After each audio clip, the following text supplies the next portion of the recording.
maybe in the next time. But there's an aspect I want to talk about, and that is the aspect of make prayer the steering wheel and not the spare tire. Let me use that analogy to explain. Now, in a car, there is the steering, all right? They have the tires that are already with the car, and then you now have a spare tire kept somewhere in the boot or lower part of the car. It depends on the making of the car. Now, you use the steering every time you get into the car, but you don't use the spare tire all the time. The only time you call for it is when any of the 4 tires has a problem, maybe tire pump being punctured and all of that. Now, some people treat prayer like the spare tire. They only come to God when they have a problem. All right? Maybe they are traveling and then there is an accident or an emergency. That's what they remember. Oh, Jesus. They start calling on their whatever God they want to call.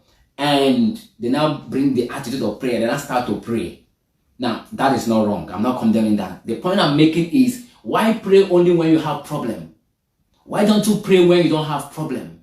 Why don't you create a time to pray? It's not necessarily that there is a burden, there is an emergency call, there is an accident, there is something that is bedeviling you that is making you to pray. You should make a custom lifestyle of prayer. That's an error we did in 2022. We can't repeat it in the year 2023. You create time to pray. Whether it's an emergency or not an emergency. In fact, as a matter of fact, maybe I will say that in the next episode of this prayer thing.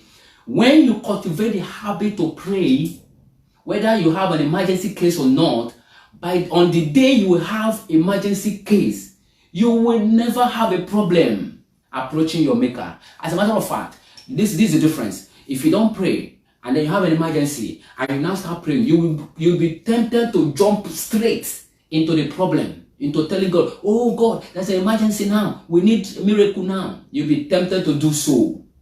But now that temptation will make you to forget that there is a pattern to pray. You don't pray like that.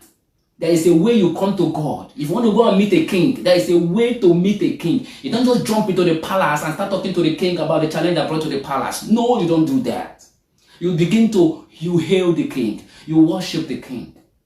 Then before you could even start talking about your problems, the king says you'll be happy with your